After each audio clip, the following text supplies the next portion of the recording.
إن الحمد لله نحمده ونستعينه ونستغفره ونؤمن به ونتوكل عليه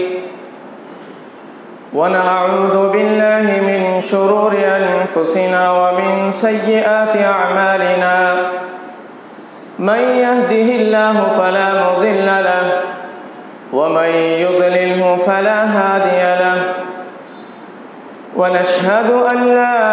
إله إلا الله ونشهد أن محمدًا عبده ورسوله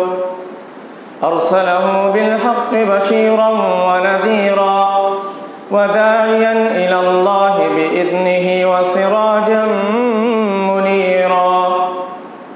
أما بعد فإن خير الحديث كتاب الله وخير الهدي هدي محمد صلى الله عليه وسلم وشر الأمور محدثاتها وكل محدثة بدعة وكل بدعة ضلالة وكل ضلالة في النار.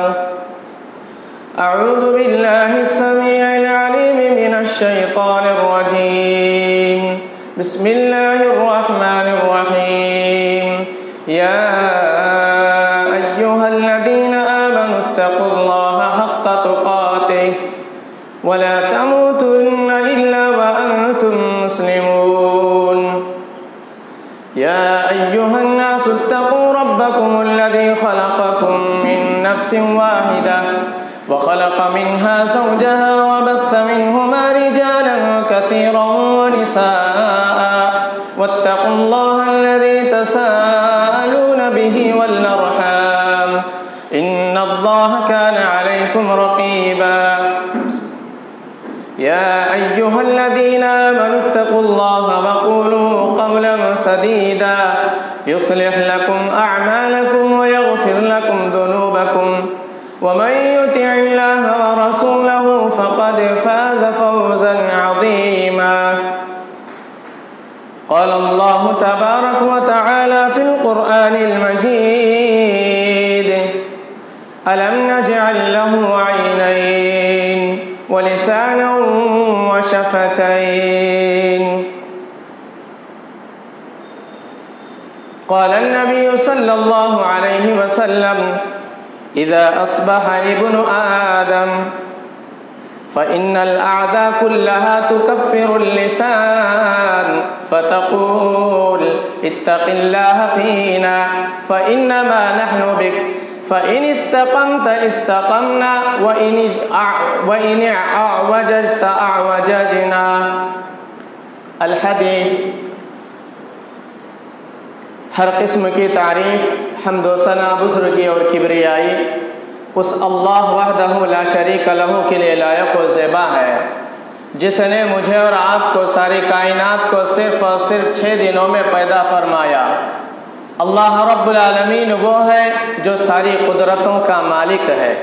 اگر اللہ کی قدرت جاننا چاہتے ہیں کلام اللہ کو پڑھیے، معلوم ہوگا کہ اللہ کی قدرت کیا ہے. اللہ نے پھر بھی جگہ جگہ اپنی قدرت کے مظاہر ان کی طرف غور کرنے کی طرف اللہ رب العالمین دعوت دیتا ہے. کبھی اونٹ کی طرف اس کی خلقت کو اللہ رب العالمین ذریعہ بنا کر انسان کو یہ پیش کرتا ہے، انسان کو یہ دعوت دیتا ہے اونٹ کو دیکھو میں نے کیسے پیدا کیا. کبھی آسمان کو دیکھو بغیر ستون کے میں نے کیسے ٹھہرایا. کبھی اس زمین کو دیکھو میں نے ایک فرش کی طرح اس کو کیسے بچھا دیا. کبھی پہاڑوں کو دیکھو میں نے میخ کی طرح اس کو کیسے نصب کیا. الغرض عقل مند انسان ان تمام چیزوں کو دیکھ کر اللہ کی قدرت کو جانے، پہچانے، اس پر ایمان لے آئے. اسی اللہ نے ہم انسانوں کی ہدایت اور رہنمائی کے لیے مختلف دور میں انبیاء علیہ السلام کو مبعوث کیا، جس کا پہلا سلسلہ آدم علیہ السلام سے لے کر آخری کڑی جناب محمد الرسول اللہ صلی اللہ علیہ وسلم تک یہ سلسلہ جاری رہا. ہر نبی نے اپنی قوم کو اللہ کی طرف بلایا. آخر الزمان نبی کریم جناب محمد الرسول اللہ صلی اللہ علیہ وسلم خاتم النبیین بن کر آئے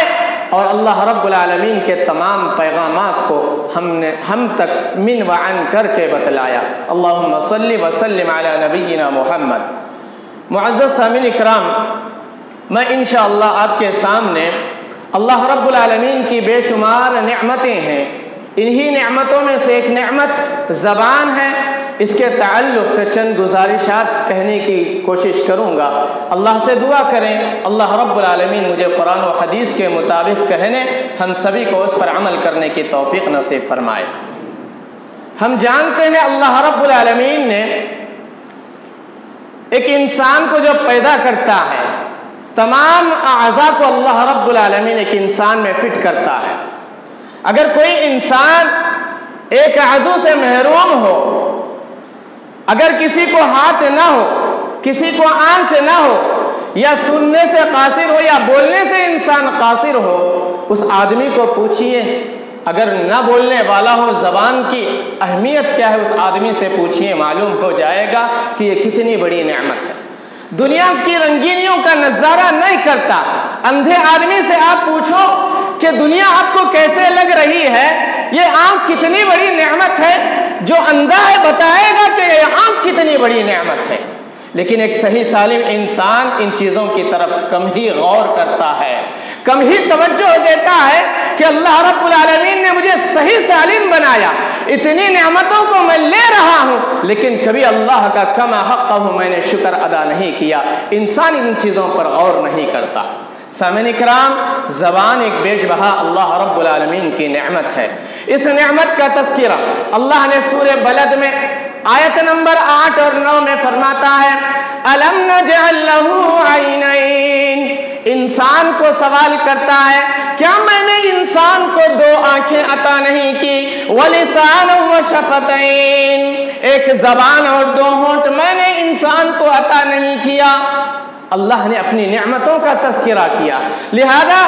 ان نعمتوں میں زبان بھی اللہ کی نعمت ہے۔ اس زبان کو دے کر اللہ نے ایک انسان پر پابندی لگا دی، اللہ نے یہ حدود مقرر کر دیے۔ انسان اس زبان کے ذریعے جب بات کرتا ہے تو اللہ رب العالمین کی جو پابندی ہے اس عائد کردہ پابندی کے ساتھ بات کرے۔ اللہ نے اسی بات کو سورۃ الاحزاب کی آیت نمبر 70 اور 70 پر 1 میں فرمایا، جو خطبہ مسنونہ میں آپ بارہا سنتے ہیں، یا ایھا الذین آمنوا اتقوا اللہ، اے وہ لوگوں جو ایمان لے آئے ہو اللہ رب العالمین سے ڈرو، وَقُولُوا قَوْلًا سَدِيدًا،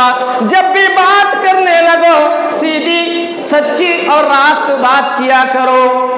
اللہ نے 2 باتوں کا حکم دیا، آگے کی آیتوں میں فرمایا یصلح لکم اعمالکم ویغفر لکم ذنوبکم۔ اللہ نے پہلے 2 باتوں کا حکم دیا، اللہ رب العالمین سے ڈرو، دوسری بات کہا کہ جب بھی بات کرو تو راست بات کرو۔ جب بندہ ان 2 باتوں پر عمل کرے گا اللہ رب العالمین 2 فائدے اس کو عطا کرے گا۔ کہا یصلح لکم اعمالکم، اگر ان 2 باتوں پر تم عمل کرو گے اللہ تمہارے کاموں کو آسان بنا دے گا، تمہارے اعمال کی اصلاح کرے گا، تمہارے اعمال کو سنوار دے گا۔ وَيَغْفِرْ لَكُمْ ذُنُوبَكُمْ، دوسرا فائدہ یہ ہوگا اللہ رب العالمین تمہارے گناہوں کو معاف فرما دے گا۔ ان آیات سے معلوم ہوا اگر کوئی بندہ ان 2 باتوں پر عمل کرے تو اللہ رب العالمین کے یہ 2 فائدے حاصل کر لیتا ہے۔ ذرا بھلا بتلاؤ کون انسان اپنے کاموں سے پریشان نہیں ہے؟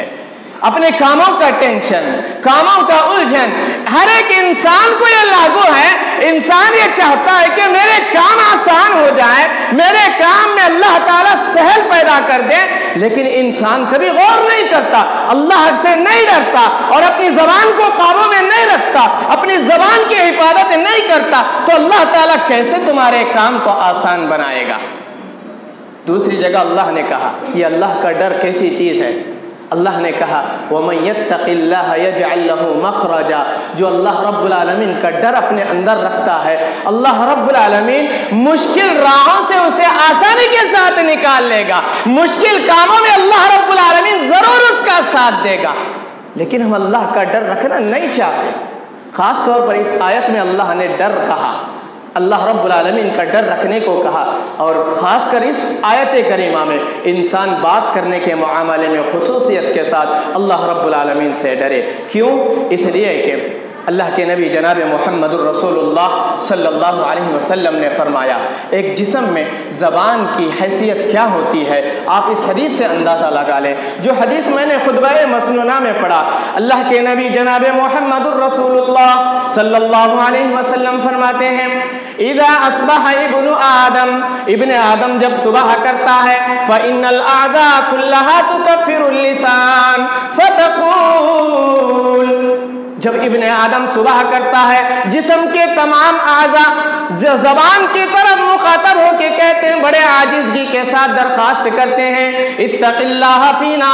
اے زبان ہمارے معاملے میں اللہ رب العالمین سے ڈرنا۔ تمام اعضاء عاجزگی کے ساتھ زبان کو مخاطب ہو کے کہہ رہے ہیں کہ ہمارے معاملے میں اللہ رب العالمین سے ڈرنا۔ فإنما نحن بک، اس لیے کہ ہم تمہارے ساتھ ہیں، معلق ہیں، ہم تمہارے ساتھ ہیں۔ فَإِنِ اسْتَقَمْتَ اسْتَقَمْنَا، اگر تو سیدھی رہی تو تمام اعضاء ہم بھی سیدھے رہیں گے۔ وَإِنِ وَجَجْتَ اِعْوَجَجْنَا، اگر تو ٹیڑھی ہو جائے، اگر تو بگڑ جائے، جسم کے سارے اعضاء بگڑ جائیں گے۔ روزانہ ابن آدم کے تمام اعضاء زبان کو مخاطب ہو کے کہتے ہیں۔ تو زبان کی کیا حیثیت ہے جسم میں، زبان کی کیا حیثیت، اس حدیث سے مجھے اور آپ کو اندازہ لگ جاتا ہے۔ پھر اس کے بعد ایک اور روایت میں اللہ کے نبی جناب محمد الرسول اللہ صلی اللہ علیہ وسلم زبان سے نکلے ہوئے الفاظ کی کتنی بڑی اہمیت ہے، اس اہمیت کو اجاگر کرتے ہوئے اللہ کے نبی صلی اللہ علیہ وسلم فرماتے ہیں ایک بندہ ہے اللہ رب العالمین اسے قوت گویائی عطا کی، ایک بندہ اپنی زبان سے ایسا جملہ بولتا ہے وہ اس جملے کی پرواہ نہیں کرتا، وہ اس جملے پر غور نہیں کرتا، حالانکہ وہ جملہ اللہ کو راضی کرنے والا ہوتا ہے۔ اللہ اس جملے سے اتنا خوش ہو جاتا ہے، اللہ رب العالمین جنت میں اس کے درجات کو بلند کر دیتا ہے اور اپنی رضامندی کو اس کے مقدر میں لکھ دیتا ہے۔ اور ایک بندہ ہے اپنی زبان سے ایسا کلمہ بولتا ہے اللہ رب العالمین کو ناراض کرنے والا کلمہ، اس کلمے پر غور نہیں کرتا، اللہ کے نبی صلی اللہ علیہ وسلم فرماتے ہیں اس کلمے کی وجہ سے اللہ تعالیٰ اسے جہنم میں گرا دیتا ہے، کبھی غور نہیں کرتا۔ اسی طرح ایک اور روایت آتی ہے، حضرت حارث بن بلال المزنی رضی اللہ تعالیٰ عنہ روایت کرتے ہیں میں نے نبی کریم صلی اللہ علیہ وسلم کو یہ فرماتے ہوئے سنا ایک بندہ اللہ رب العالمین جو کلمات جو قوت گویائی عطا کی ان کلمات میں سے ایک کلمہ بولتا ہے، اس کی خاص طرح پرواہ نہیں کرتا، اللہ رب العالمین اس کلمے سے اتنا خوش ہوتا ہے اس کے مقدر میں اللہ رب العالمین اپنی رضامندی کو اس کی ملاقات کے دن تک اپنی رضامندی کو لکھ دیتا ہے۔ اور ایک بندہ ہے اللہ رب العالمین کے کلمات میں سے ایک ایسا کلمہ بولتا ہے جو اللہ کو ناراض کرنے والا کلمہ ہوتا ہے، اللہ رب العالمین اس کی ناراضگی اس وقت تک لکھتا ہے جب تک اللہ رب العالمین اس کی ملاقات نہ کر لے، یعنی قیامت تک اپنی ناراضگی کو اللہ رب العالمین اس آدمی کے مجوزات میں اللہ رب العالمین لکھ دیتا ہے، نامہ اعمال میں لکھ دیتا ہے۔ کیا آپ جانتے ہیں قیامت میں اللہ رب العالمین کی ملاقات کا کیا مطلب ہے؟ کیا آپ جانتے ہیں قیامت میں اللہ رب العالمین کی ملاقات تک اپنی ملاقات تک رضامندی کو لکھنا کیا مطلب ہے؟ دنیا میں اللہ رب العالمین اس کو نیک اعمال کرنے کی توفیق دے گا، اللہ رب العالمین اسے اعمال صالحہ کرنے کی توفیق دے گا، برائیوں سے اللہ تعالیٰ اسے بچائے گا، اس کے کاموں کو اللہ آسان کرے گا اور اسے اچھا خاتمہ نصیب ہوگا، جب وہ مر رہا ہو اللہ رب العالمین حسن خاتمہ اس کو نصیب فرمائے گا، اور جب وہ قبر کی پہلی منزل میں چلا جائے گا اللہ رب العالمین وہاں اسے جنت کے باغیچوں میں سے ایک باغیچہ مقرر کر دے گا۔ پھر اتنا ہی نہیں، جب قیامت کا منظر ہوگا اللہ اس سے راضی ہوگا، اپنا سایہ اسے نصیب کرے گا، الغرض یہ کہ اللہ تعالیٰ اسے جنت میں داخلہ کر دے گا۔ اور قیامت تک ناراضگی کا کیا معنی ہے؟ اللہ کے نبی صلی اللہ علیہ وسلم کی اس حدیث کی تشریح کرتے ہوئے امام نووی رحمہ اللہ نے فرمایا اللہ تعالیٰ کی ناراضگی کا مطلب یہ ہے کہ وہ دنیا میں کبھی ترقی نہیں کر سکتا، اعمال صالحہ کی کبھی اسے توفیق نہیں ہوتی، وہ گناہ میں ڈوب کر رہ جاتا ہے، اور جب قبر کی پہلی منزل میں چلا جاتا ہے، قبر میں چلا جاتا ہے، اللہ رب العالمین جہنم کے گڑھوں میں سے ایک گڑھا اس کے لیے مقرر کر دیتا ہے، اور جب قیامت میں اٹھے گا، اللہ کے پاس حاضر ہوگا، اللہ اس سے ناراض ہوگا، اور یہاں تک کہ اسے جہنم رسید کر دیا جائے گا، والعیاذ باللہ، اللہ کی پناہ چاہیں۔ لہذا مجھے اور آپ کو معلوم ہوا کہ ہم جب بولتے ہیں تو اپنی باتوں کو تولیں، پھر اس کے بعد بولیں۔ اللہ رب العالمین ایسا نہ ہو ہماری زبان سے اللہ کے تعلق سے ایسا کلمہ نکل جائے اللہ رب العالمین جس سے ناراض ہو جائے اور ہم جہنم رسید کر دیے جائیں۔ اسی لیے علامہ اقبال رحمہ اللہ ایک شعر بڑے اچھے انداز میں انہوں نے لکھا ہے، زبان سے کہہ بھی دیا لا الہ تو کیا حاصل، زبان سے کہہ بھی دیا لا الہ تو کیا حاصل، دل و نگاہ مسلمان نہیں تو کچھ بھی نہیں۔ آج ہم سوچتے ہیں ہم نیک اعمال کر لیں گے، کامیاب ہو جائیں گے، ہماری زبان کو صحیح استعمال کرنا ضروری ہے، پڑوسیوں کو ایذا نہ دینا یہ ضروری ہے، اپنے ہاتھ اور پیر سے دوسرا مسلمان محفوظ رہنا یہ ضروری ہے، اور اگر اس طرح نہ ہوگا، اس طرح نہ ہوگا، ہماری زندگی میں یہ چیز نہ ہوگی تو ہم اللہ رب العالمین کے یہاں ناکام لوگوں میں سے شمار کیے جائیں گے، ہم وہ لوگ ہوں گے جو اللہ رب العالمین کے دربار میں ناکام لوگ ہوں گے، ایسے لوگوں میں ہمارا شامل اللہ رب العالمین کرے گا۔ اس لیے زبان کی حفاظت کرنا مجھے اور آپ کے لیے بہت ضروری ہے۔ اسی لیے عبداللہ بن مسعود رضی اللہ تعالیٰ عنہ اپنی زبان کو پکڑ کر کہا کرتے تھے، اپنی زبان کو مخاطب ہو کے اپنی زبان کو پکڑ کر کہا کرتے تھے، یا لسان قل خیرا تنغم، کہا کرتے تھے اے زبان تو جب بھی بات کرے تو اچھا بھلائی کی بات کر، اے زبان جب بھی تو بات کرنے لگے تو سیدھی بات کر، سچی بات کر، یہ تجھے فائدہ دے گی، اور اگر تو اچھی بات نہیں کر سکتی خاموش رہ جا، یہ تو محفوظ ہو جائے گی، اور اگر تو اپنی زبان کو لگام نہیں دے گی، اگر تو اللہ اپنی زبان کی اپنے آپ کی حفاظت نہیں کرے گی تو دوسروں کے سامنے تجھے رسوا ہونا پڑے گا، دوسروں کے سامنے ذلیل ہونا پڑے گا۔ اسی لیے عبداللہ بن مسعود رضی اللہ تعالیٰ عنہ اپنی زبان کو پکڑ کر کہا کرتے تھے، اور اس کے بعد اللہ کے نبی صلی اللہ علیہ وسلم کا یہ فرمان وہ کہا کرتے تھے، اللہ کے نبی صلی اللہ علیہ وسلم کے اس فرمان کو پڑھا کرتے تھے، اکثر خطایا ابن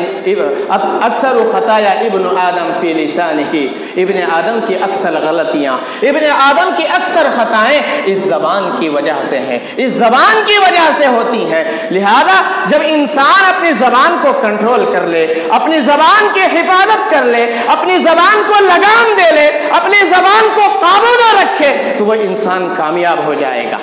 اور آپ جانتے ہیں اگر انسان زبان کو قابو میں نہ رکھے، نماز تہجد کی پابندی کرتا ہو، صوم و صلات کا پابند ہو، لیکن وہ انسان کامیاب انسان نہیں کہلائے گا، کامیاب انسان نہیں کہلائے گا۔ اللہ کے نبی جناب محمد الرسول اللہ صلی اللہ علیہ وسلم سے کہا گیا، ایک عورت ہے معاشرے میں رہتی ہے، الحمدللہ نماز تہجد کی بڑی پابند ہے، فرائض کی بڑی پابند ہے، اعمال صالحہ بڑے شوق سے کرتی ہے،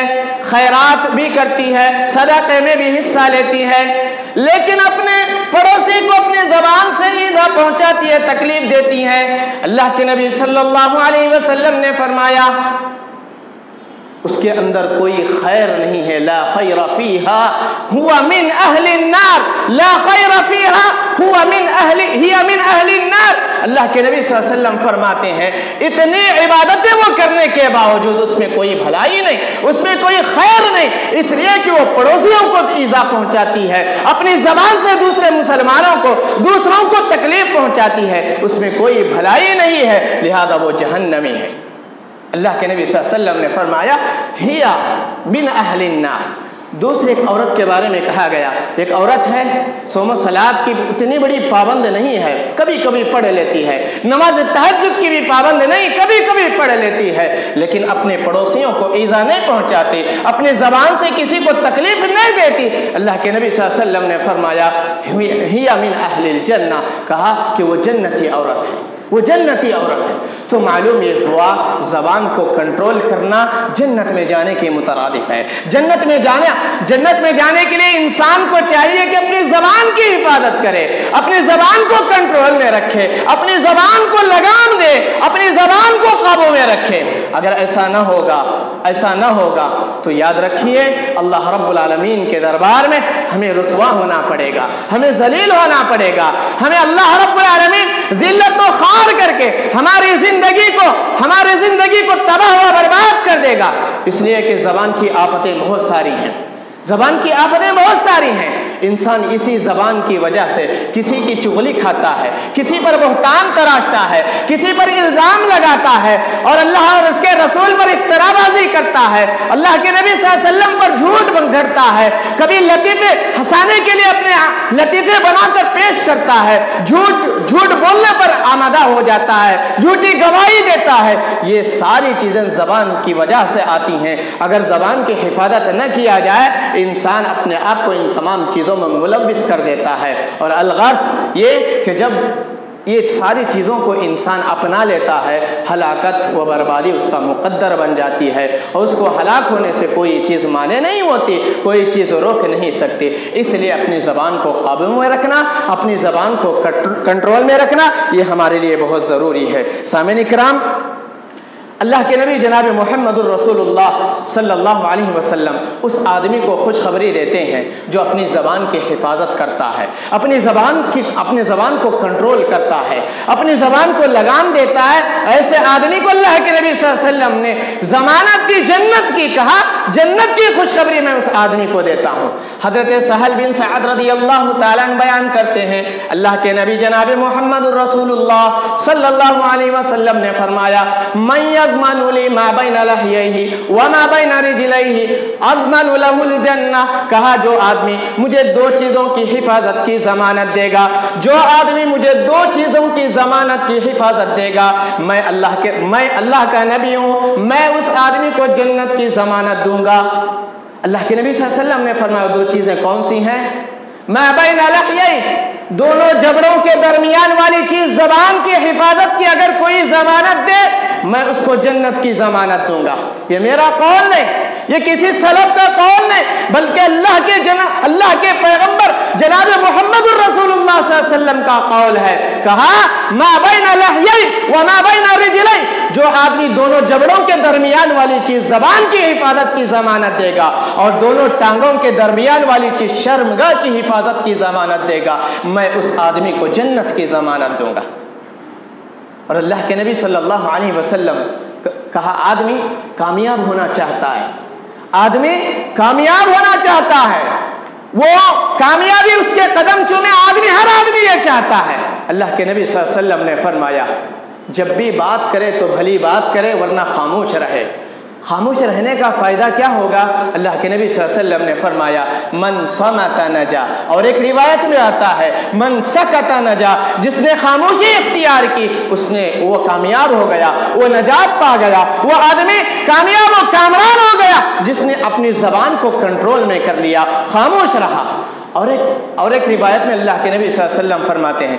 من کان یؤمن باللہ والیوم الآخر، جو آدمی اللہ پر آخرت کے دن پر ایمان رکھتا ہو، فلیقل خیرا او لیصمت، کہا کہ اس آدمی کو چاہیے کہ جب بھی وہ بات کرے تو بھلی بات کرے ورنہ خاموش ہو جائے۔ اللہ کے نبی صلی اللہ علیہ وسلم اس کو ایمان کی علامت بتلائے ہیں، کہا کہ بھلی بات کہنا یہ ایمان کی علامت ہے، اور جب بھلی بات اپنی زبان سے نہ نکالے آدمی، خاموش ہو جائے، یہ ایمان کی علامت ہے۔ اور اگر کوئی آدمی حد سے تجاوز کر جائے، اپنی زبان کو لگام نہ دے، بڑوں کی عزت نہ کرے، چھوٹوں پر شفقت والے الفاظ نہ بولے، اپنے ماتحت کام کرنے والوں کے ساتھ گالی گلوچ کا معاملہ کرے، اپنی زبان کو کنٹرول نہ کرے، وہ آدمی ایسا ہے جس کے پاس آخرت کے دن پر ایمان نہیں رکھتا، وہ آدمی ایسا ہے اللہ پر ایمان نہیں رکھتا، وہ آدمی ایسا ہے اللہ کے نبی صلی اللہ علیہ وسلم کی حدیثوں پر اس کا عمل نہیں ہے۔ معلوم یہ ہوا زبان کی حفاظت کرنا میرے اور آپ کے لیے بہت ضروری ہے، اور اگر زبان کی حفاظت نہ کیا گیا تو بہت ساری ہلاکتیں ہمارے مقدر میں آ جائیں گی۔ سامعین کرام،